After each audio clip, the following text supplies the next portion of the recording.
Welcome back, listeners. I'm excited to have you here today with another wonderful guest, Rachel Gordon. Welcome, Rachel. I'm so excited that you have joined, and we are going to go through your journey of how you have gotten here to this point, how you help your clients.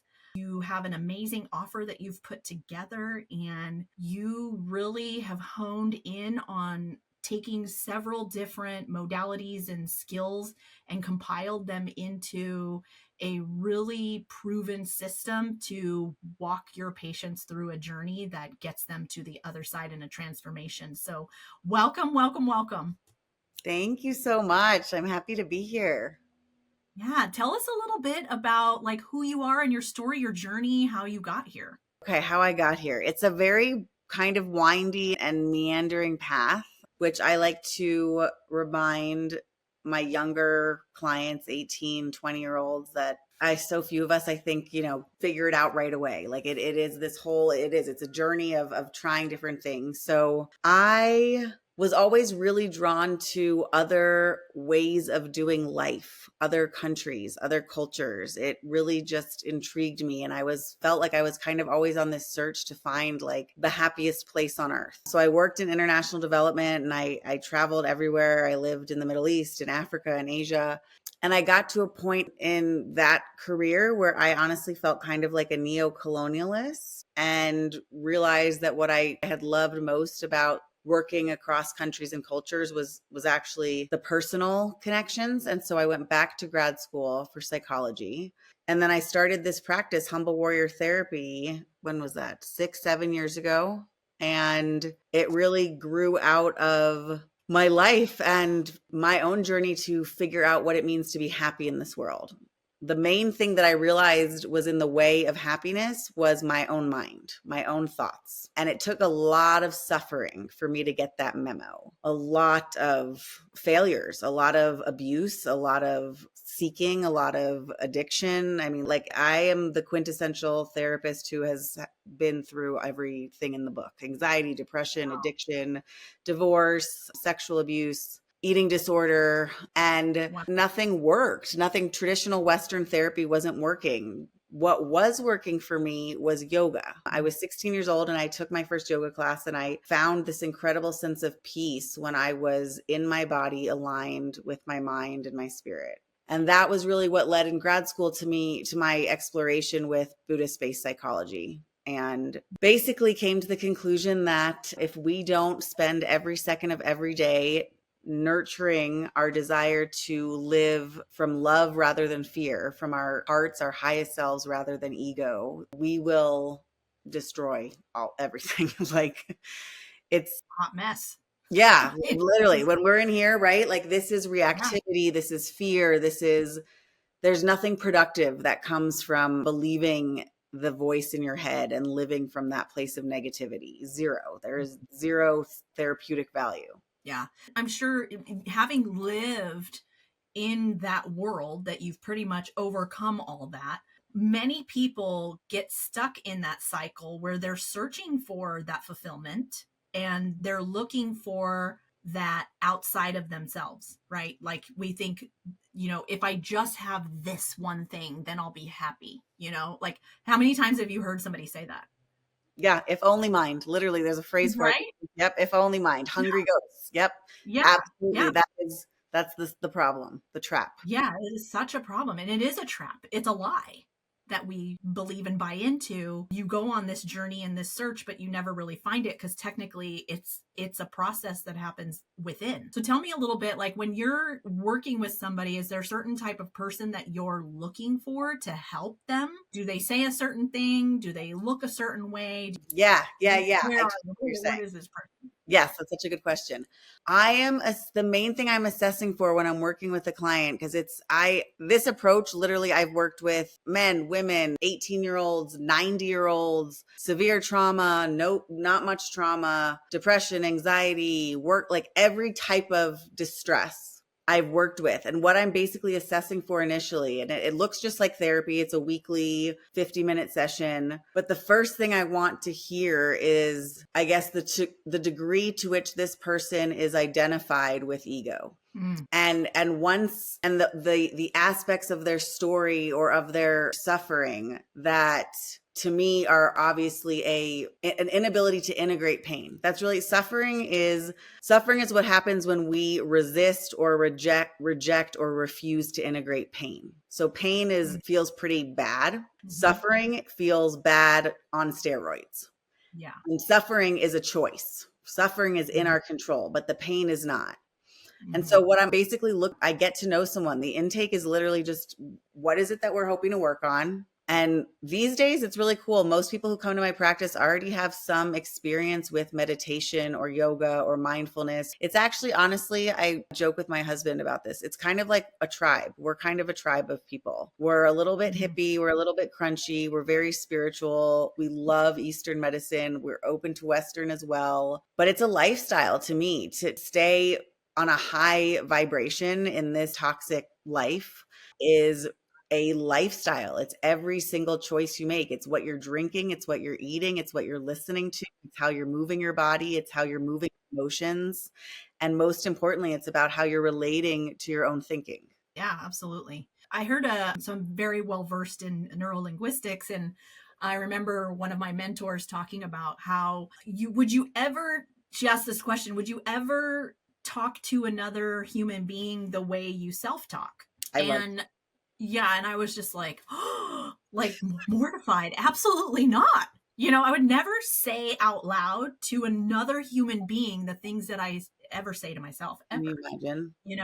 And it's like, so then why is it okay to say it to yourself? Exactly. And that negative self-talk, I have worked really, really, really diligently to overcome that. And it has opened up so many doors in so many ways, profound changes across the board in every aspect of my life. So I know how significant it is to just change that little thought process, to replace those negative thoughts with some, the lie, oh, you messed that all up, you did it all wrong, and changing that into, you know what, you did it. It's done and over with. You can't go back and change it. What lessons can you learn now? How would you do it differently? Absolutely. Accept it. Like, it's all good. You're a human being. It's okay to mess up. And now feel out your feels in your body and put whatever noise is happening in your mind into your body so that you can process it out fully. Yeah. Now, do you see a big connection in how somebody thinks, thought process wise, with how it physically shows up emotionally? Ooh, such a great question. I know that you said something about pain, which I know a lot of times, like, I know, and you and I were talking about this before. I got into an argument with my sister 2 years ago. We haven't spoken since. And on the anniversary of our argument, I all of a sudden will get like a weird symptom, like, will show up. And I'm like, what the heck is that? Like, I've never had elbow bursitis or whatever issues before. And then I have a cool little book that I look it up and, like, what does that mean in the body? And it's processing familiar, like, family type emotions. And I'm like, so then I've got to process it a little bit differently. Now, are those things that you see often in your clients and how you absolutely 100%. It's really cool because when we start on our own journeys of, like, learning how to process our feelings, we notice so much more somatic information that we're getting. And sometimes it's like, the classic one is like IBS is my gut, and I have a nervous gut, and I did like that thing. But it's so much more than that. It's even just learning what fear or what anger or what anxiety feels like in your body. What is the lived physical experience of it? And when you pay attention to that, right, and you bring your awareness to it, it heals it. It moves it out of you. It's not much more complicated than that. Yeah. Yeah. So amazing. And I noticed that when I did process the emotions that were tied to it, it went away immediately. Exactly. And so I love that there's that ability. But sometimes we don't see that connection ourselves. So it takes an extra person to identify. I have 2 daughters that are really good with emotional connection. And so, like, it's interesting. They'll call me out and they'll be like, well, emotionally, have you processed this, this, and this? And I'm like, oh, I was like, I don't know what you're talking about. And Monster. then, yeah. And then, like, an hour later, I'm like, oh, wow. They're so right. They're always They're right. They're so much wiser than we are, our daughters. I know. yes. It's Yes. so amazing. And then, you process it and then it goes away and you're like, wow, hey, Yeah. that wasn't as hard as I thought it was going to be, It never, exactly. It never is. Like, what processing actually means. Processing is making time to feel your feelings. Like, Yeah. that's it. Like, I will tell my 3.5-year-old, my three-nager, that I need to go away from her to a space that I'm alone in so that I can feel my feelings and not cause her harm. Yeah. I think that's huge. So let's talk about that a little bit more. When you mentioned, processing the feelings, and let me go over here and really understand what it is that I am feeling. Let me define this. Let me break it down. What are my belief systems that are coming into play here that are making me feel angry? Where do I feel violated, or, those kinds of things? Sometimes there's a big, huge disconnection that happens, right? Where we aren't even in our own bodies. Have you encountered that? Oh, absolutely. Oh, completely. Like, yeah, tell me about that. When you say when we are a disconnection, you're referring to like the disconnection between our emotional reaction and the event that's happening. Yeah. So to me, that is the main indicator of unresolved, unprocessed pain or trauma. When we notice that, it's called being hooked, being in trance. When we have completely, so my ego is named Louisa. This is a technique I use with clients. It's so cheesy, and I don't do cheesy at all in my practice. I just try to keep it real and have a great time and like just heal everyone up. But it's a really helpful thing to give your ego a name because it helps you understand. It completely changes the language. Speaking of NLP and all this stuff, it changes the language. And therefore, it changes the internalization of this negative fear-based part of ourselves being a part of me or who I am, the entirety of me. And so in terms of like this disconnect, what's usually going on is something triggered Louisa. There was something that happened in my childhood that I hadn't fully like ridden out the waves of. And so Louisa instantly takes the ball and I'm in trance and I'm just completely identified. And it's like my body's here, but I'm in this virtual place and I'm not here.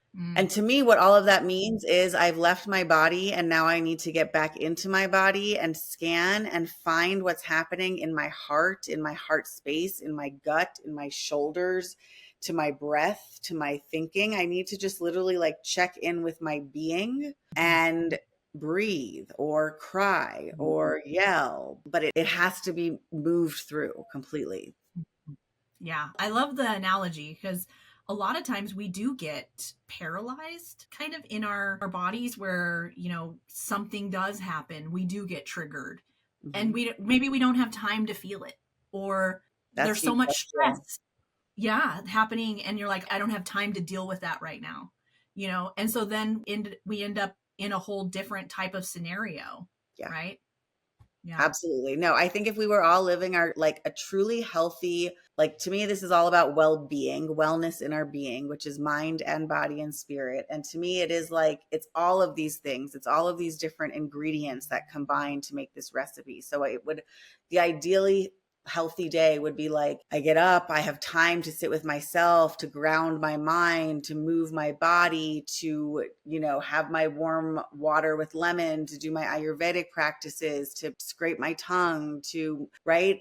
And then we get to be in nature and we eat food that grew within a certain mile of our house. And we spend enough time with other people because we're deeply social creatures. And then, but a huge part of this whole recipe is that I think we all have good reason to be crying every single day. Like, what is Elemental? Did you see that movie? Your girls are a little older.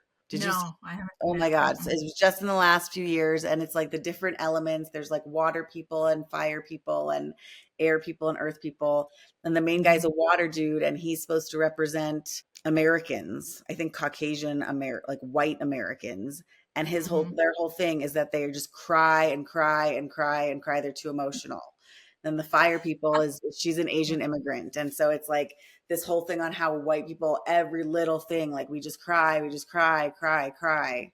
And I actually think that is what every single person needs to be doing. I don't care how old you are. I don't care how privileged your life is. Like every day there is something hard Mhm. for every single one of us. Like this is not being a human is not an easy thing. It never has been. It's the easiest it's ever been. We have so many luxuries. Like in your situation, in my situation, we're not obviously the world.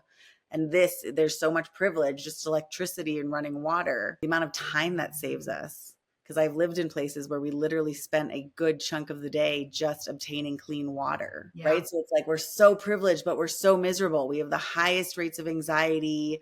We're angry, we're irritable, we're depressed. Like literally since COVID, consistently since for 4 years now, people have not been okay. Like every Monday, Mhm. it's like how like people come in and then my clients and people are dying and people are getting divorced and people are like, it's just been such an intense time. And Yeah. so it has to be woven into every minute of your day. The desire to truly live from optimal health and wellness is a Yeah. lifestyle. Yeah. So you're giving your clients that you see tools to help them in these scenarios. Exactly. Yes. Very practical. I'm very directive. I do a lot of teaching. I am not at all your typical therapist. That is awesome. So very much different than the talk therapy scenario. And do you take on like what are the age ranges that you assist? Yeah, it's a young adult. I try sweet spot. The crux of my practice, I think, is like women between the ages of, let's say, like 30 and 60 or 25 and Mhm. 55. But Mhm. I actually have had a crazy high number of men in the last few years. And there are a good number of days where I have only men on my client list back to back to back. Mhm. Yeah, it's incredible. It's really anyone who's just done with suffering. It's usually somebody who's been like, I've tried ketamine, I did this, I'm still depressed, or I've been to 20 therapists or whatever it is. And it's this for me was the same thing. I was not satisfied with the help I was getting. And then I kind of developed this approach on myself. And it's exactly like what you said. It's that diligent like work of choosing to get control over your mind and to redirect it to a productive place. Yeah. Um, it's Yeah, like absolutely.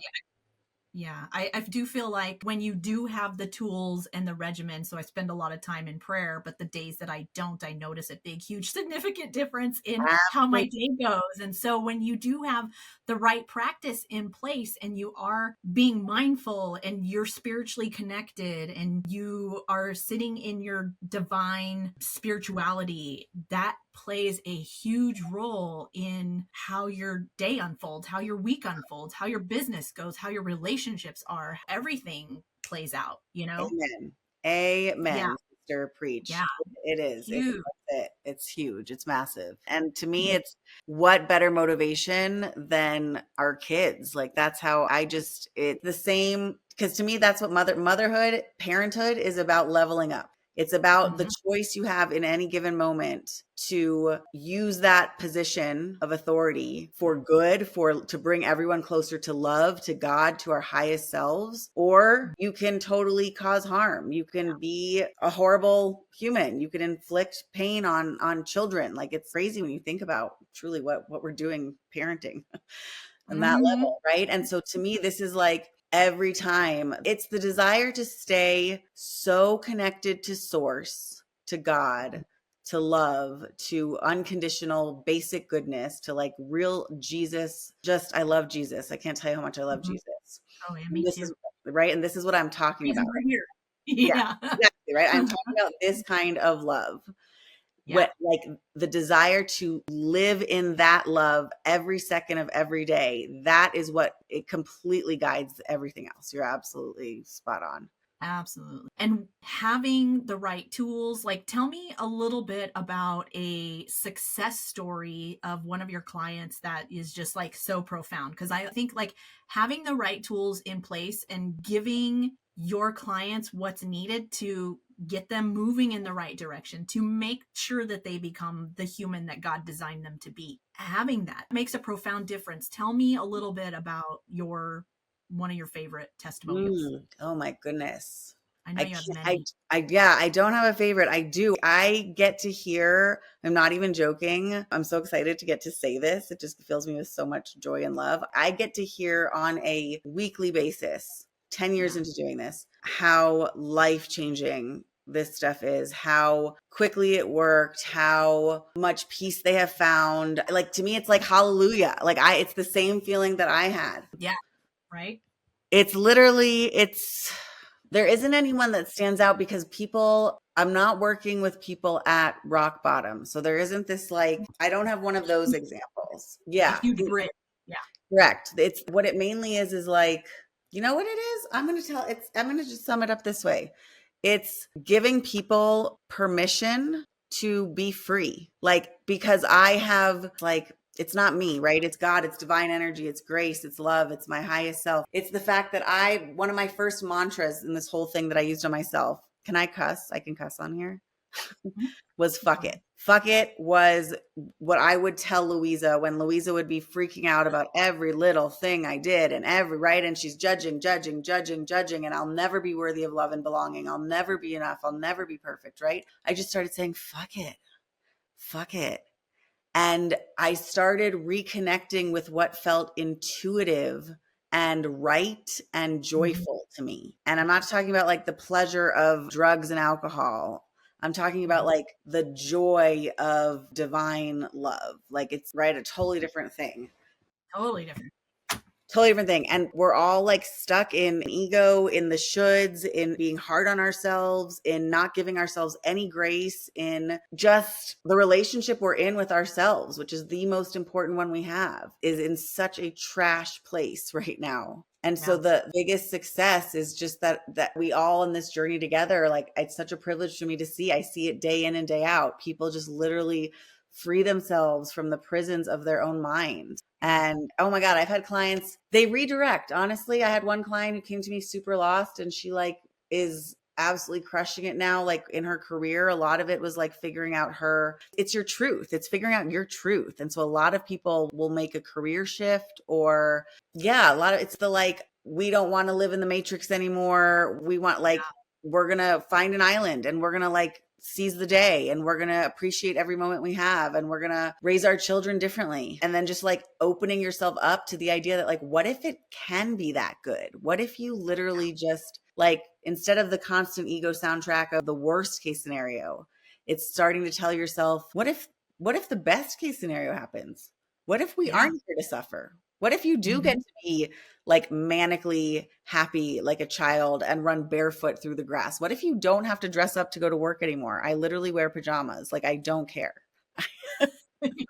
So awesome. Right? Thank you. I get to be who I'm designed to be. Like I get to be authentically me. Yes. Yes. And own it.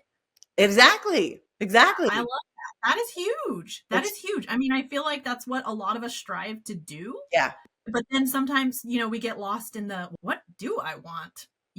I mean, when you sit and think about it, most people don't know. I mean, I've asked family members this and they literally can't answer. And I'm like, oh my goodness, like if I had all the money in the world and all the time, here's my list. Like I got my list ready, Yes. And so I just find that very fascinating that some people have never pondered the thought.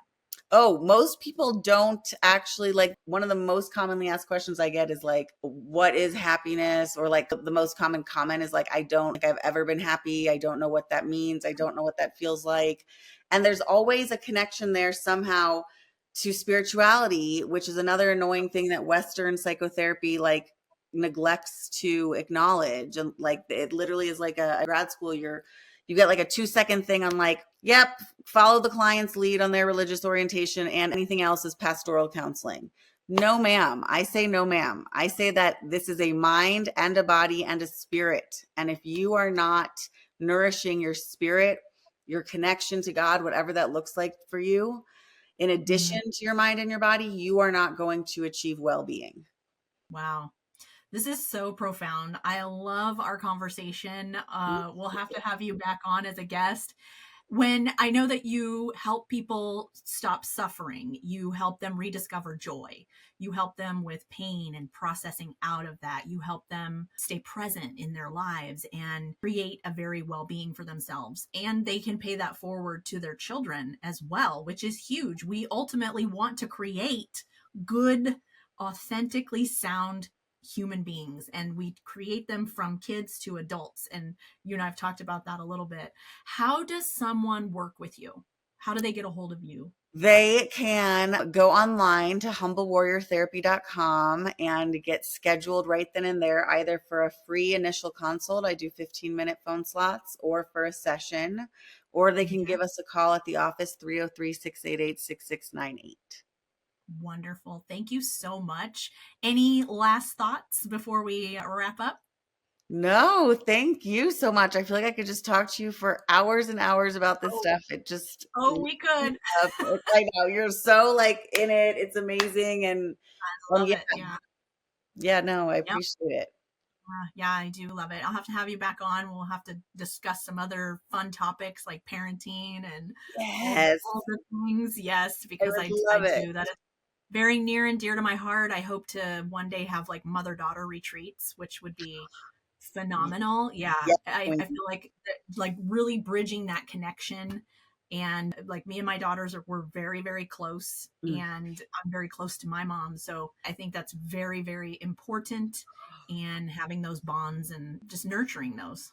It's and, everything. and really connecting and feeling understood and heard. And there's a way that you do that really, really well. So love that. Have a wonderful rest of your week, listeners. We love and appreciate you. If you haven't already, hit like and subscribe, share this podcast with a friend. We so appreciate you and your listening to us. So thank you so much. We'll see you next time.